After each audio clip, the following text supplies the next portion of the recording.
Tumayo po ang lahat at tayo makiisa sa Eucharistikong pagdiriwang na pamumunuan ng ating Kura Paroko, Reverendo Padre Douglas Badong, kasama si Reverendo Padre Ferdinand Bayarong mula sa Diocese of Nelson, Canada.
Sa ngalan ng Ama at ng Anak at ng Espiritu Santo. Amen. Ang pagpapala ng ating Panginoong Hesukristo, ang pag-ibig ng Diyos Ama, at ang makikipagkaisa ng Espiritu Santo naway sumainyong lahat. At sumaiyo rin. Ngayon po ay ating pinagdiriwang ang dakilang kapistahan ng kamahal-mahalang puso ni Jesus. Mga kapatid, aminin natin ang ating mga kasalanan upang tayo'y maging marapat gumanap sa banal na pagdiriwang. Inaamin ko sa makapangyarihang Diyos at sa inyo mga kapatid, na lubha ako nagkasala sa isip, sa salita at sa gawa, at sa aking pagkukulang. Kaya isinasamo ko sa mahal na Birheng Maria, sa lahat ng mga anghel at mga banal, at sa inyo mga kapatid, na ako'y panalangin sa Panginoong ating Diyos. Kawaan tayo na makapangyarihang Diyos, patawarin tayo sa ating mga kasalanan, at patnubayan tayo sa buhay na walang hanggan. Amen.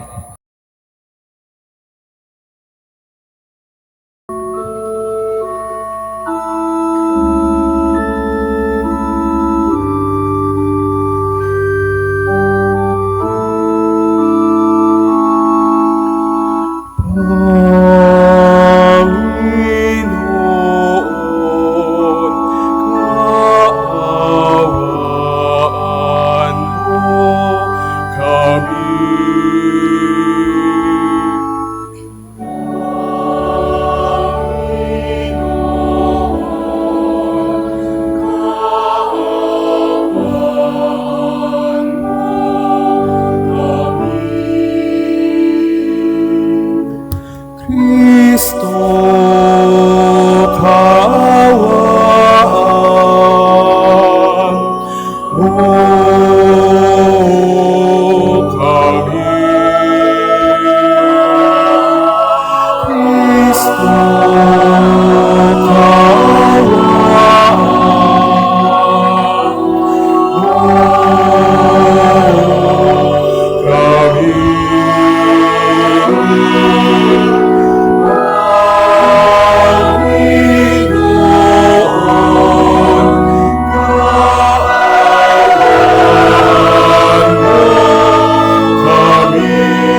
Manalangin tayo. Ama naming makapangyarihan, ipagkaloob mo sa pagpaparangal namin sa puso ng anak mong minamahal. Ngayong ginugunita namin ang kanyang pag-ibig na aming pinakikinabangan. Kami naway pagindapating madaluyan ng nag-uumapaw na batis ng mga biyayang iyong bigay sa pamamagitan ni Jesucristo kasama ng Espiritu Santo magpasawalang hanggan. Amen.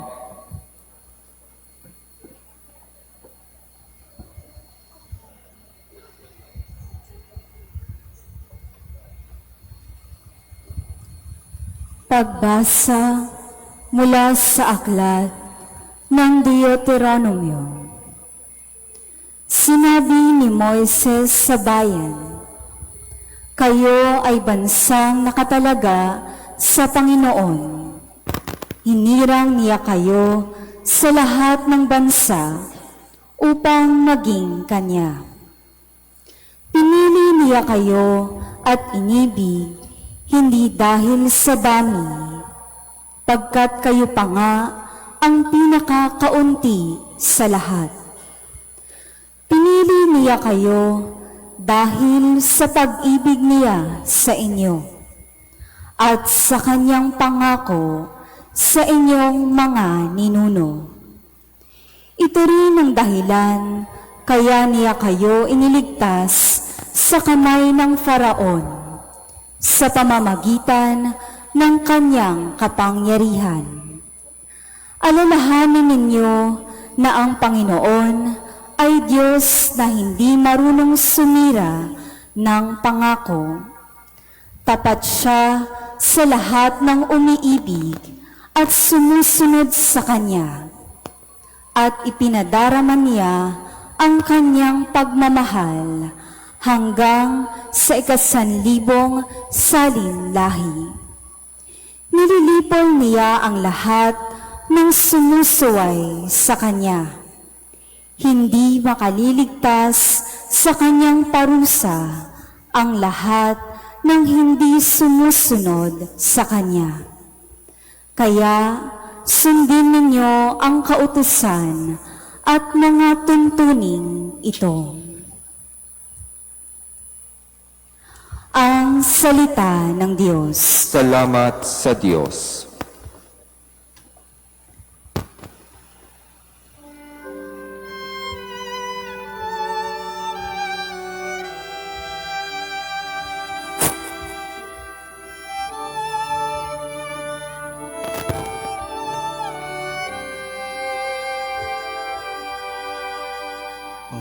Pag-ibig mo'y walang hanggan,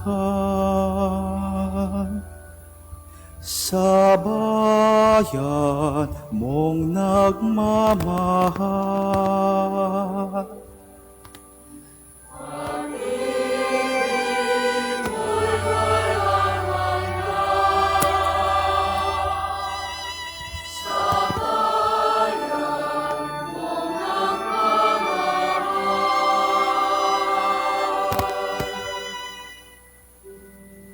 Pangino'y papurihan, purihin mo kaluluwa. Ang pangalan niyang banal, purihin mo sa tuwina. Ikaw aking kaluluwa, ang Diyos ay papurihan. At huwag mong lilimutin yung kanyang kabutihan.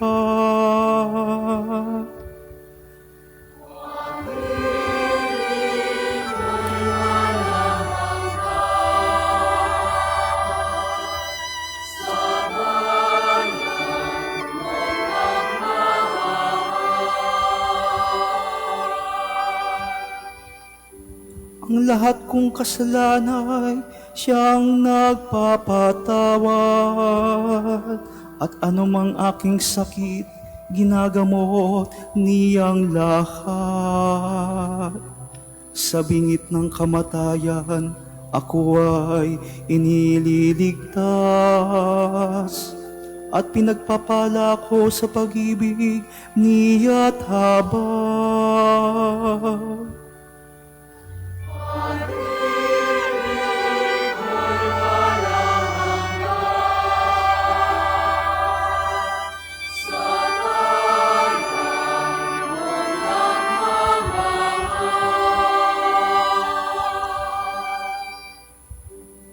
Pangino'y humahatol, ang gawad ay katarungan. Natatamo ng inapi ang kanilang karapatan. Ang balangkas niya't utos kay Moises, ibinilin ang kahangahangang gaway na saksiyan ng Israel.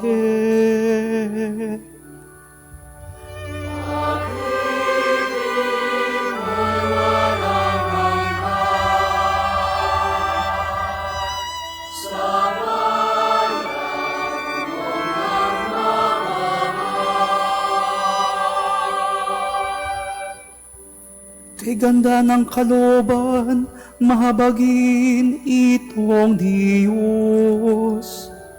Kung magalit ay banayad, kung umiibig na may lubos. Kung siya'y magparusa, di katumbas ng pagsuhay.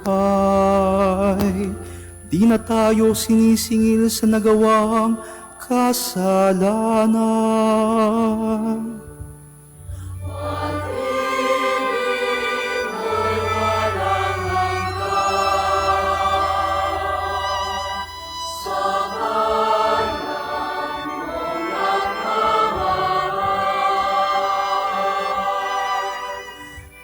Pag-ibig mo'y walang hanggan sa bayan mong nagmamahal.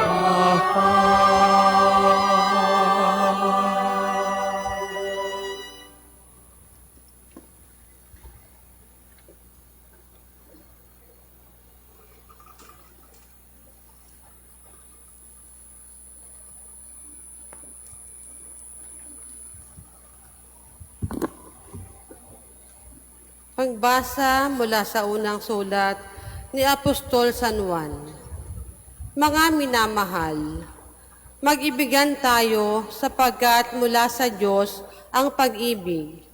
Ang bawat umiibig ay anak ng Diyos at kumikilala sa Diyos. Ang hindi umiibig ay hindi kumikilala sa Diyos, sapagkat ang Diyos ay pag-ibig. Inihayag ng Diyos ang kanyang pag-ibig sa atin nang suguin niya ang kanyang bugtong na anak upang magkaroon tayo ng buhay sa pamamagitan niya. Ito ang pag-ibig, hindi sa inibig natin ang Diyos, kundi tayo ang inibig niya at sinugo ang kanyang anak upang maging handog sa ikapagpapatawad ng ating mga kasalanan. Mga minamahal, yamang gayon kadakila ang pag-ibig ng Diyos sa atin, dapat din tayong mag-ibigan. Walang taong nakakita sa Diyos kailanman, ngunit kung tayo'y nag-iibigan, nasa atin siya at nagiging ganap sa atin ang kanyang pag-ibig. Nalalaman nating nananatili tayo sa Diyos at siya naman sa atin, sapagkat pinagkalooban niya tayo ng kanyang Espiritu. Nakita namin at pinatotohanan sinugo ng Ama ang kanyang anak bilang tagapagligtas ng sanlibutan. Ang nagpapahayag na si Jesus, ang anak ng Diyos, ay nananatili sa Diyos, at ang Diyos na may nananatili sa Kanya. Nalalaman natin at pinananaligan ang pag-ibig ng Diyos sa atin. Ang Diyos ay pag-ibig. Ang nagpapatuloy na umiibig ay nananatili sa Diyos at nananatili naman sa Kanya ang Diyos. Ang salita ng Diyos. Salamat sa Diyos.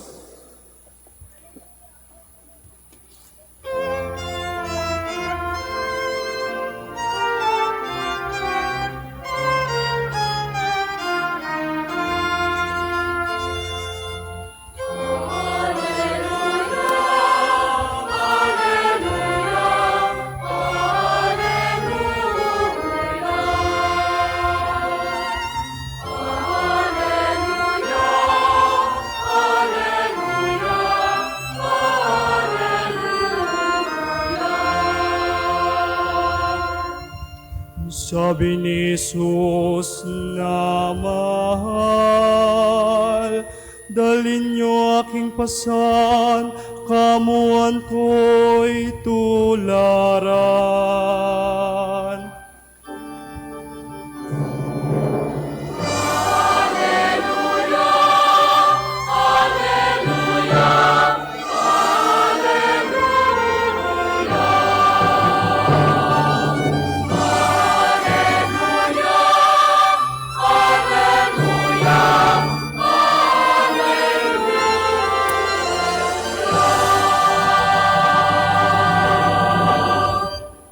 Sumainyo ang Panginoon. At sumaiyo rin. Ang mabuting balita ng Panginoon ayon kay San Mateo. Papuri sa iyo, Panginoon.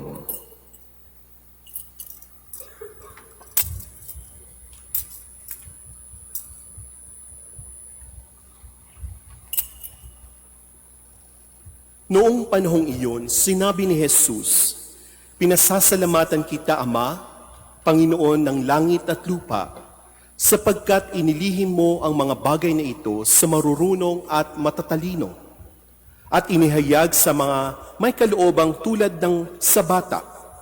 Oo, Ama, sapagkat gayon ang ikinalulugod mo. Ibinigay sa akin ng aking Ama ang lahat ng bagay. Walang nakakakilala sa anak kundi ang Ama, at walang nakakakilala sa Ama kundi ang anak at yaong marapating pagpahayagan ng anak. Lumapit kayo sa akin, kayong lahat na napapagal at nabibigatan sa inyong pasanin, at kayo'y papahingahin ko.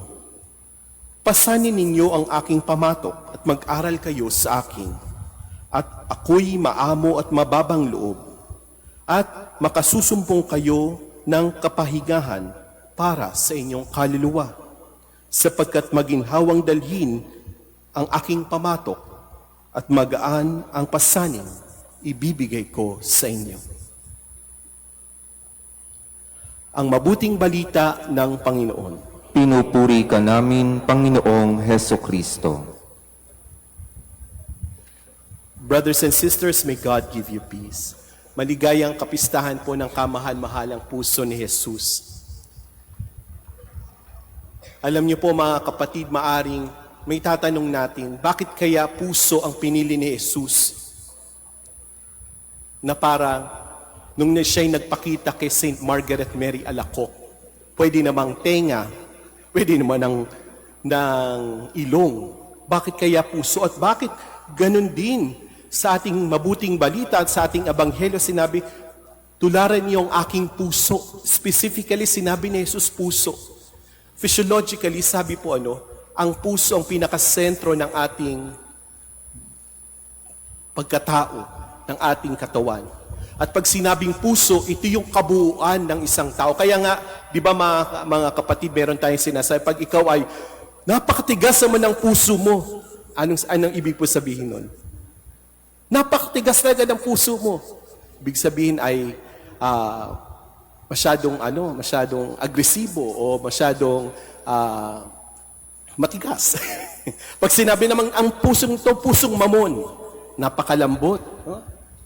Pag sinabing puso, bakit kaya puso ang pinili ni Jesus? Kasi nga ito yung kabuuan. At anong sinasabi ni Jesus?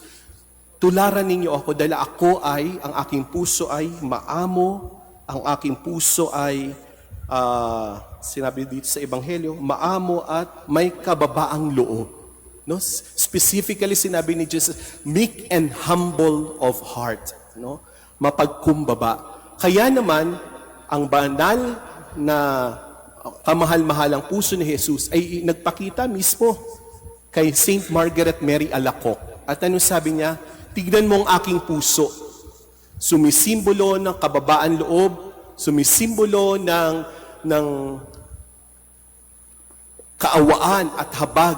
Ngunit, iilan lamang ang tumutugon sa kababaang puso ng aking kamahal-mahalang puso. Sinasabi ni Jesus, narito ang puso ko, handang-handa kong ibigay para sa iyo.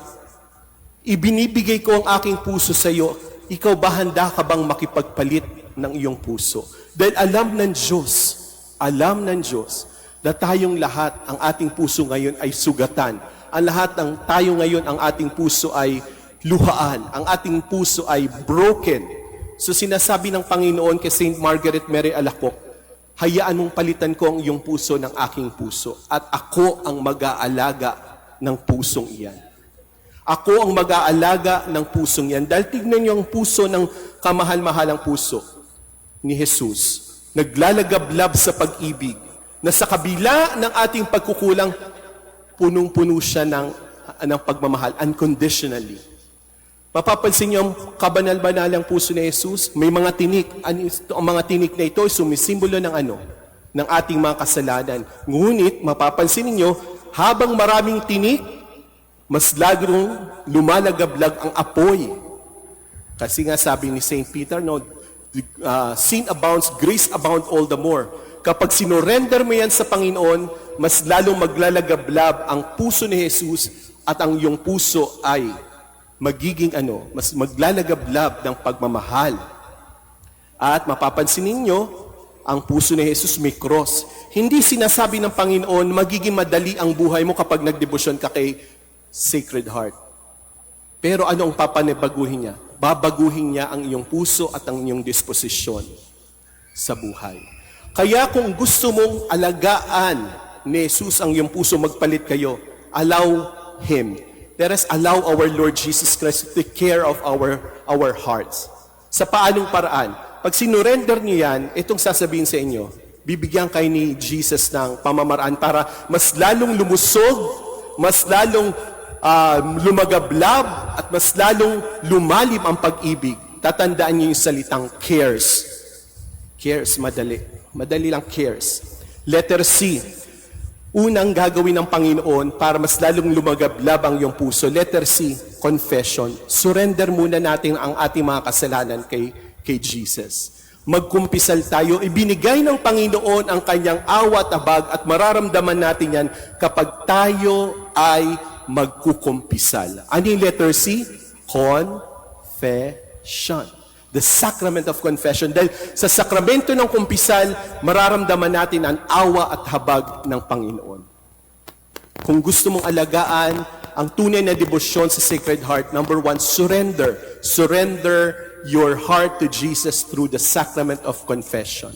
Letter C. Letter A, susunod, adoration. Kaya nga yung ating Feast of the Sacred Heart is following the Corpus Christi, the solemnity of Corpus Christi. Kasi sinasabi ni Jesus, I am Emmanuel, God is with us. Ako ay kasama ninyo habang buhay. At paano mararamdaman yan? Letter A, adoration. Go to adoration. Mapalit tayo, may adoration chapel tayo dito. Alam niyo po, itong St. Joseph Catholic Church, kinukonsider ko po itong second home. Ako po'y batang Tondo, nag-aral po ako dyan sa Torres High School. Alam niyo po, for 4 years na nandyan ako sa Torres High School, every afternoon, pumupunta po kami dito sa chapel na ito. Naalala ko pa yung dalawang angel, hindi pa yung dalawang angel. Then every afternoon, nag-adoration kami. Una ako, sumunod, meron akong best friend na sunod ko, dahil akong school, class president, nadadala ko na unti-unti yung mga kaklase ko. Adoration. Hindi sinasabi ng Panginoon, magiging madali ang buhay mo. Sabi nga, may punong-puno nga ng cross.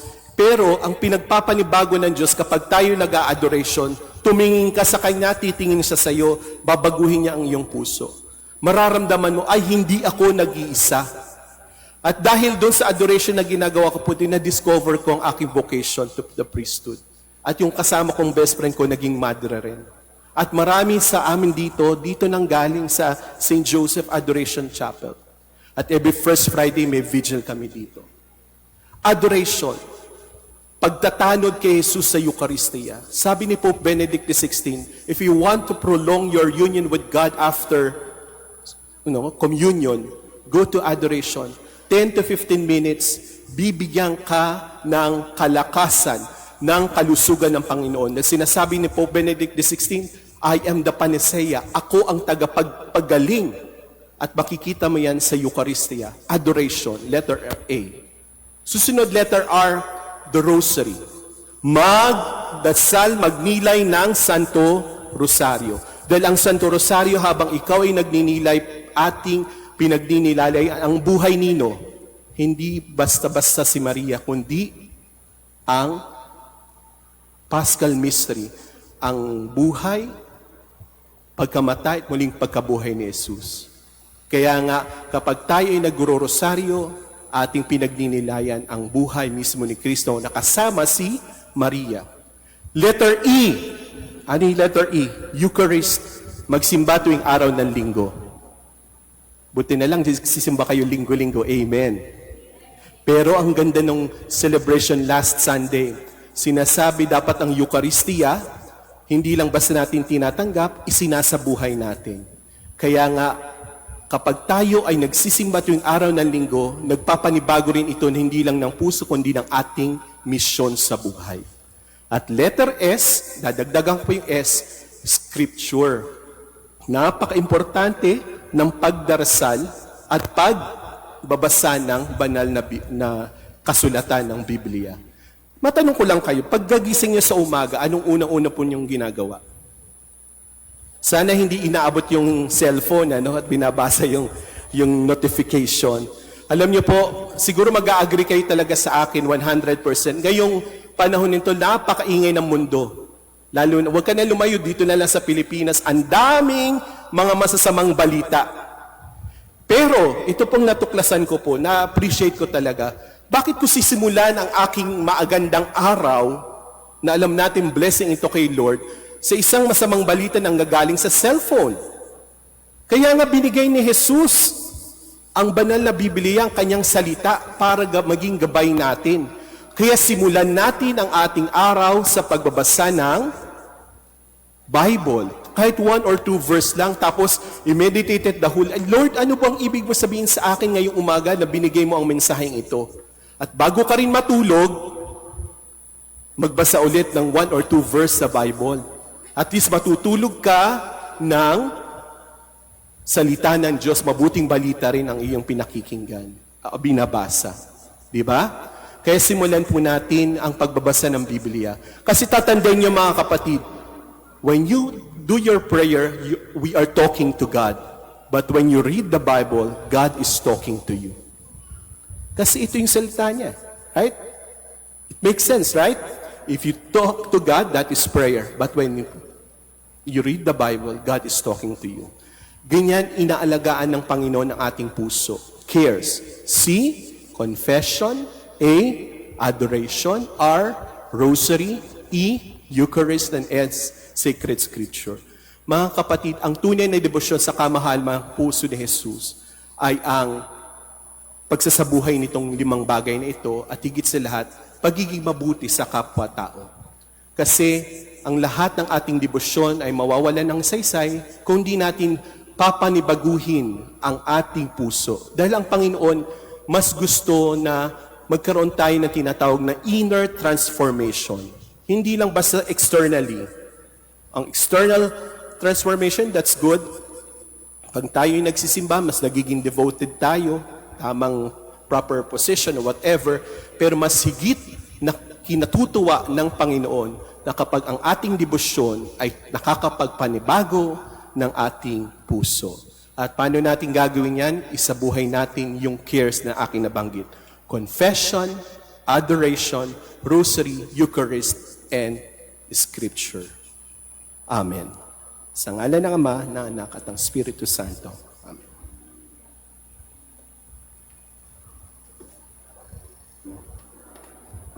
Ipahayag natin ang ating pananampalataya. Sumasampalataya ako Sa Diyos Ama makapangyarihan sa lahat, na may gawa ng langit at lupa. Sumasampalataya naman ako kay Kristo, iisang anak ng Diyos, Panginoon nating lahat. Nagkatawang tao siya, lalang ng Espiritu Santo. Pinanganak ni Santa Maria Birhen. Pinapakasakit ni Poncio Pilato. Pinako sa krus sa matay inilibing. Nanawag sa kinaroroonan ng mga yumao. Nang may 3 araw na buhay na mag-uli. Umakyat sa langit, naluluklok sa kanan ng Diyos Amang makapangyarihan sa lahat. Doon magmumulang paririto at huhukom sa nangabubuhay at nangamatay na tao. Sumasampalataya naman ako sa Diyos, sa Diyos Espiritu Santo, sa banal na simbahang katolika, sa kasamahan ng mga banal, sa kapatawaran ng mga kasalanan, sa pagkabuhay na muli ng namatay na tao, at sa buhay na walang hanggan. Amen.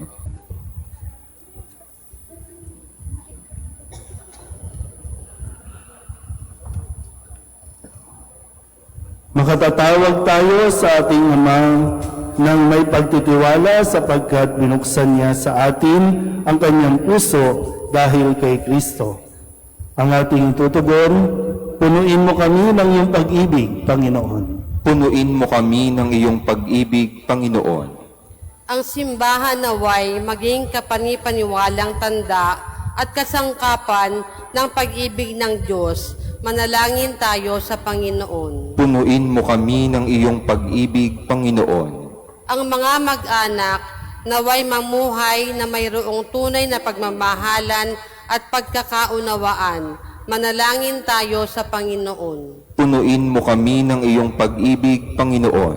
Ang mga nahihirapan at nabibigatan sa mga pasanin sa buhay, naway makatagpo ng ginhawa sa mapagbigay na puso ng ating tagapagligtas. Manalangin tayo sa Panginoon. Punuin mo kami ng iyong pag-ibig, Panginoon. Ang mga may sakit, naway makilala ang pag-ibig ni Kristo sa kanilang pakikiisa sa paghihirap ni Jesus. Manalangin tayo sa Panginoon. Punuin mo kami ng iyong pag-ibig, Panginoon. Upang mamayani ang kapayapaan sa gitnang silangan at sa buong mundo, at ipag-adya nawa ang sangkatauhan sa karahasan, kasakiman at pang-aabuso ng kapangyarihan na nagdudulot ng paghihirap at kamatayan sa marami. Manalangin tayo sa Panginoon. Punuin mo kami ng iyong pag-ibig, Panginoon. Upang ang lahat ng mga nagdurusa dahil sa kalupitan ng digmaan ay daglian ng makaranas ng kapayapaan at mabuhay ng may kapanatagan at kalayaan. Manalangin tayo sa Panginoon. Punuin mo kami ng iyong pag-ibig, Panginoon. Ang mga yumao naway makatagpo ng walang hanggang kagalakan sa puso ni Kristo. Manalangin tayo sa Panginoon. Punuin mo kami ng iyong pag-ibig, Panginoon. Dalugin natin sa Panginoon ang ating mga personal na kahilingan at mga panalangin para sa ating mga pamilya, kasama din ang mga kahilingan ng mga nanonood sa online. Lahat ng mga misang pasasalamat, special na intensyon, agarang paggaling ng mga may sakit, ang lahat ng mga kaluluwa na iniling na ipagdasal sa misang ito.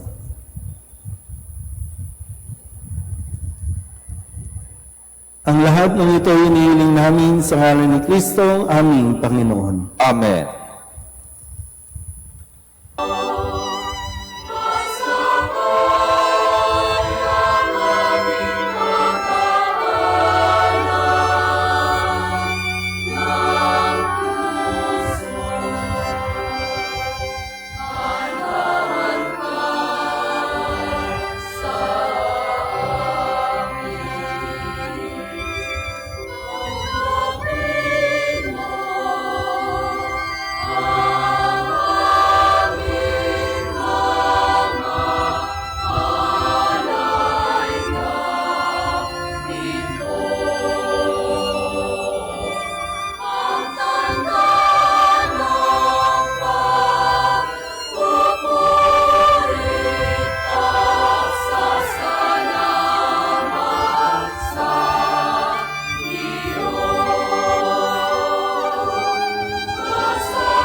Manalangin kayo mga kapatid upang paghahain natin ay kalugdan ng Diyos Amang makapangyarihan.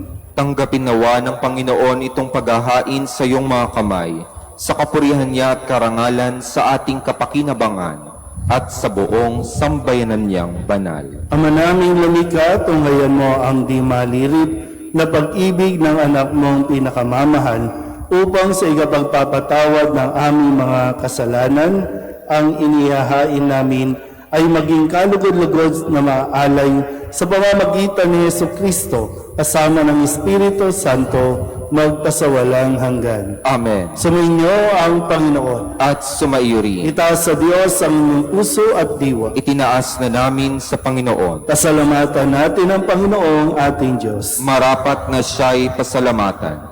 Ama naming makapangyarihan, tunay ngang marapat na ikaw ay aming pasalamatan sa pamamagitan ni Jesucristo na aming Panginoon.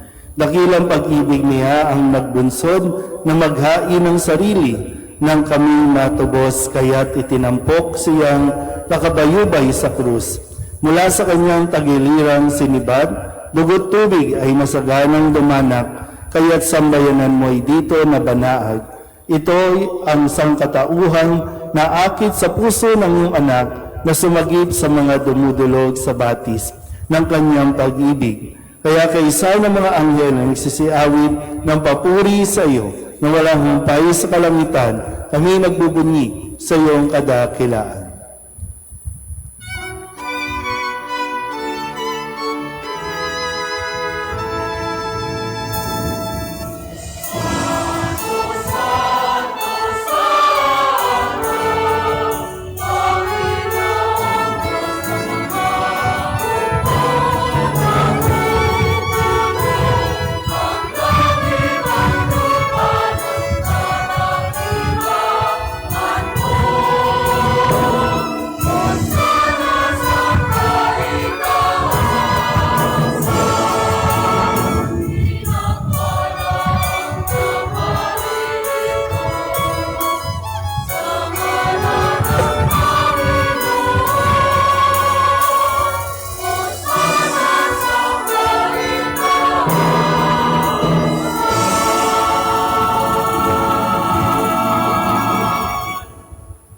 Ama naming banal, ikaw ang bukal ng tanang kabanalan.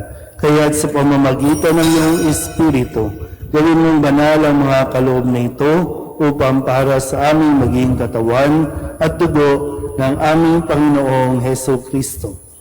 Bago niya pinagtiis ang pusang loob na maging handog, hinawakan niya ang tinapay, pinasalamatan kaniya, pinaghati-hati niya iyon, iniabot sa kanyang mga alagad at sinabi,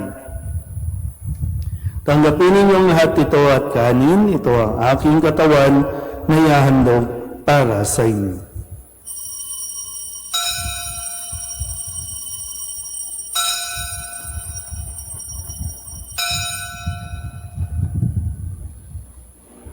Gayun din naman nang matapos ang hapunan, hinawakan niya ang kalis, muli kaniyang pinasalamatan. Inebot niya ang kalis sa kanyang mga alagad at sinabi, "Tanggapin ninyong lahat ito at inumin. Ito ang kalis ang aking dugo ng bago at wala hanggang tipan. Ang aking dugo na ibubuhos para sa inyo at para sa lahat sa pagpapatawad ng mga kasalanan. Gawin ninyo ito sa pag-alaala sa akin."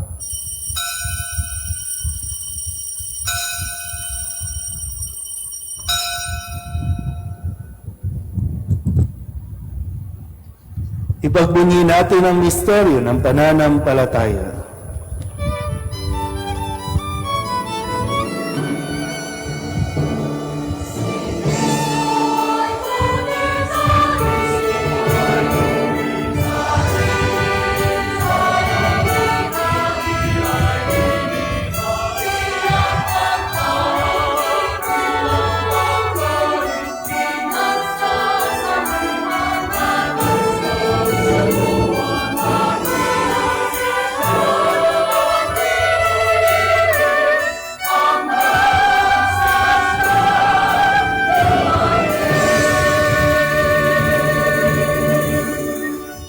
Ama, ginagawa namin ngayon ang pag-alaala sa pagkamatay at muling pagkabuhay ng iyong anak. Kaya tiniaalay namin sa iyo ang tinapay na nagbibigay buhay at ang kalis na nagkakaloob ng kaligtasan. Kami napapasalamat dahil kami iyong minarapat na tumayo sa harap mo para maglingkod sa iyo. Isinasamo namin kami magsasalo-salo sa katawan at tugon ni Kristo ay mabuklod sa pagkakaisa sa pamamagitan ng Espiritu Santo. Ama, lingapin mo ang iyong simbahang laganap sa buong daigdig. Puspusin mo kami sa pag-ibig, kaisa ni Leon na aming Papa at ni Jose na aming Obispo at ang Tanang Kaparian. Alalahanin mo rin ang mga kapatid naming nahimlay nang may pag-asang sila'y muling mabubuhay, gayon din ang lahat ng mga pumanaw. Kawan mo sila at patuloyin sa iyong kaliwanagan. Kawan mo at pagingdapatin kaming lahat na makasalo sa iyong buhay na walang wakas. Kaisa na mahal na Birheng Maria na ina ng Diyos, ni Jose na kanyang esposo, kaysa ng mga apostol at ng lahat ng mga banal na namumuhay dito sa daigdig ng kalugod-lugod sa iyo. May pagdiwang nawa namin ang pagpupuri sa ikararangal mo sa pamamagitan ng iyong anak na aming Panginoong Heso Kristo.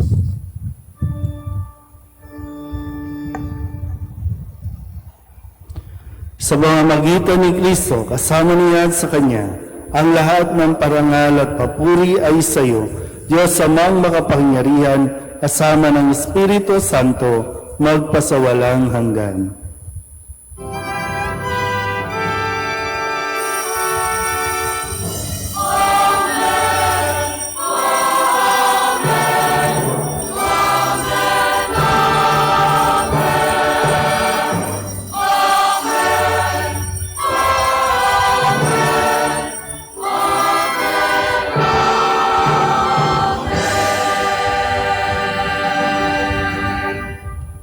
Sa tagapili ng mga nakagagaling na utos sa turo ng Jesus sa Panginoon natin at Diyos, ipahayag natin ang lakas loob.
Hinihiling namin kami iadya sa lahat ng masama, pagkalooban ng kapayapaan araw-araw, iligtas sa kasalanan at ilayo sa lahat ng kapahamakan, samantalang aming pinananabikan ang dakilang araw ng pagpapahayag ng tagapagligtas naming sa Yesu Kristo.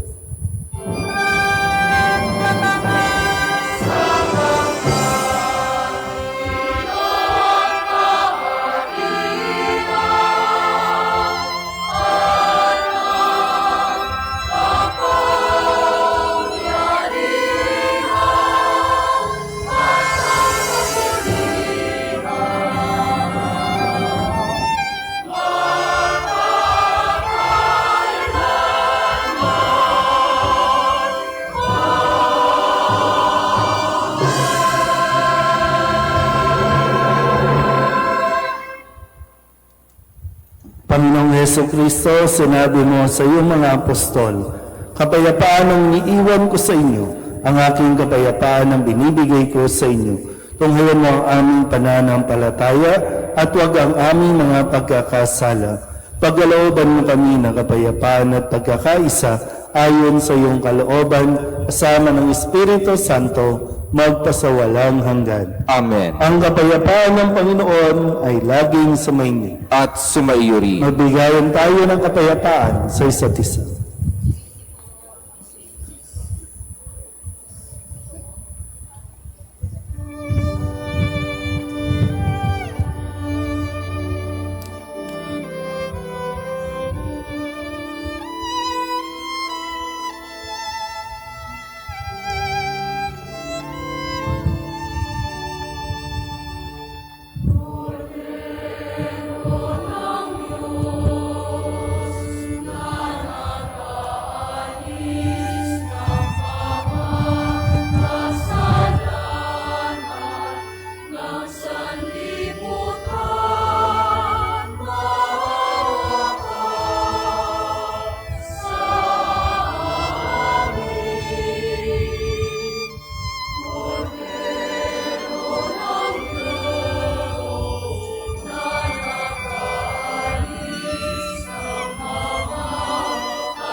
Ito ang kordero ng Diyos. Ito ang nag-aalis ng kasalanan ng sanlibutan. Mapalad ang mga inanyayahan sa kanyang piging. Panginoon, hindi ako karapat-dapat na magpatuloy sa iyo, ngunit sa isang salita mo lamang ay gagaling na ako.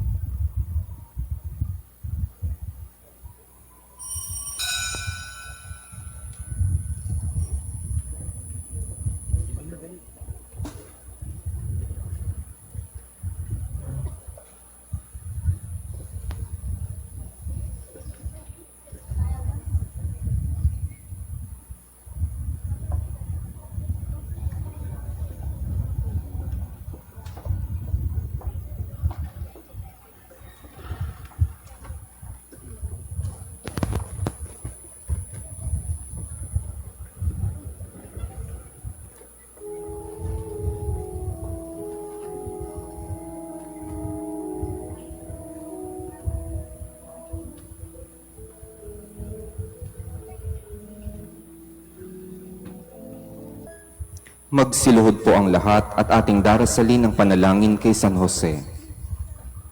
Abang tagapangalaga ng tagapagligtas, kabiyak na puso ng mahal na Birheng Maria, sa iyo ipinagkatiwala ng Diyos ang kaisa-isa niyang anak. Sa iyo nagtiwala si Maria, sa piling mo si Kristo'y naging tao. Maging ama ka rin sa amin, pinagpalang Jose, at gabayan mo kami sa landas ng buhay. Ihingi mo kami ng biyaya, awa at tapang, at ipagtanggol kami sa lahat ng masama. Amen. Magsitayo na po ang lahat. Manalangin tayo. Ama naming mapagmahal, pag-alabi nawa ang pag-ibig sa aming kalooban, sa pagsasalo sa pagmamahal mo sa pakikinabang, at sa aming pag-akit sa iyong anak araw-araw. Matutuhan nawa namin makilala siya sa katauhan ng aming mga kapatid sa iyong sambayanan. Sa pamamagitan niya, kasama ng Espiritu Santo, magpasawalang hanggan. Amen. Sumainyo ang Panginoon At sumaiyo rin. at pagpalain kayo ng makapangyarihang Diyos, Ama at Anak at Espiritu Santo. Amen. Tapos ang banal na misa, humayo tayo sa kapayapaan ni Kristo. Salamat sa Diyos. Magandang gabi.